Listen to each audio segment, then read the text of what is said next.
Scene 5. The Spirit of Christmas Yet to Come. Scrooge is entirely alone for a long moment.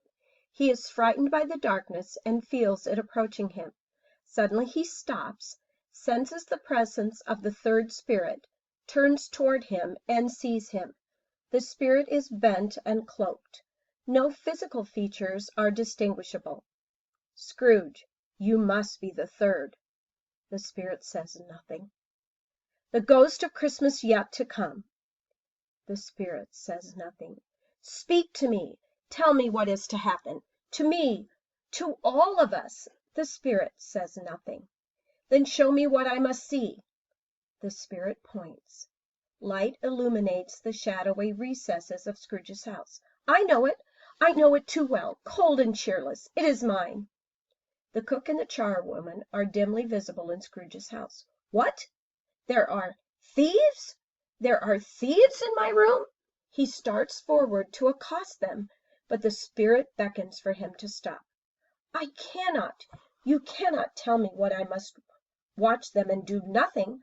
I will not. It is mine still. He rushes into the house to claim his belongings and to protect them. The two women do not notice his presence. Cook. Ain't he about, he is? The charwoman laughs. Poor old Scrooge, as he's met his end. She laughs with the charwoman. The charwoman says, and it's time for him too. He ain't alive and dead for half his life. The cook. But the Sparsit's nowhere, is he? Sparsit emerging from the darkness. Looking for someone, ladies? The cook shrieks, but the charwoman treats the matter more practically, anticipating competition from Sparsits. Charwoman. There ain't enough for us, but the two of us. Sparsit. More'n enough if you know where to look. The cook says, hardly decent is what I'd say, hardly decent. The poor old fellow hardly cold, and you're thieving his wardrobe. Sparsit. And you're here out of love, are you? The charwoman says, there's no time for that. Sparsit acknowledges Scrooge for the first time, gesturing towards him as if the living Scrooge were the corpse. Scrooge stands as if rooted in the spot, held there by the power of the spirit. Sparsit. He ain't nowhere to be bother us, is he? Charwoman. Ain't he a picture? Cook. If he is, he ain't a happy one. Sparsits. Ladies, shall we start? The three of them grin and advance on Scrooge. Cook? Cook snatching the cufflinks from the shirt Scrooge wears. They're gold, ain't they? Sparsit. The purest, madam. Charwoman. I always had a fancy for that nightcap of his. My old man could use it. She takes the cap from Scrooge's head. Sparsit playfully removes Scrooge's outer garment, the coat or cloak that he has worn in the previous scenes. Sparsit. Being a man of more practical taste, I'll go for the worsted and hope the smell ain't permanent. Cook, we go around again. Cook. Do you think that little bell he's always ringing at me is silver enough to sell? The three of them move towards the nightstand, and Scrooge cries out, no more, no more! As the spirit directs Scrooge's attention to the tableau of the three thieves standing poised over the silver bell, Scrooge bursts out of the house clad only in his nightshirt. I cannot! The room is too like a cheerless place that is familiar. I won't see it. Let us go from here, anywhere. The spirit directs his attention to the Cratchit house. The children are sitting near Mrs. Cratchit, who is sewing a coat. Peter reads by the light of the coals. Peter. And he took a child and set him in the midst of them. Mrs. Cratchit, putting her face in her hand. The light tires my eyes so.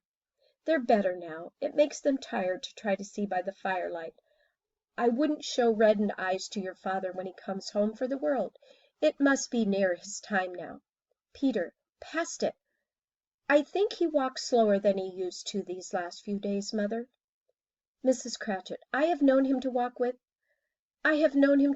Tiny Tim upon his shoulder very fast indeed.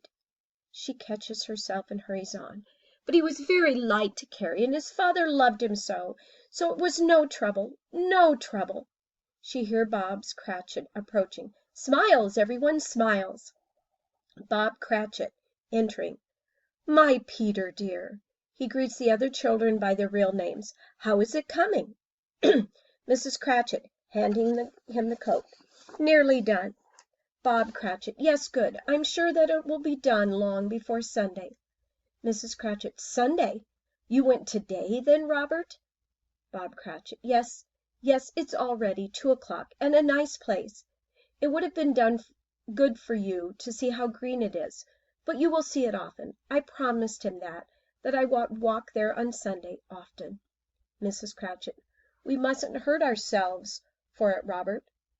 Bob Cratchit. No, he wouldn't have wanted that. Come now, you won't guess who I've seen. Scrooge's nephew, Fred, and he asked after us and said he was heartily sorry and to give his respect to my good wife. How he ever knew that, I don't know. Mrs. Cratchit. Knew what, my dear? Bob Cratchit.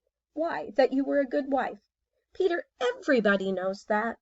Bob Cratchit. I hope that they do.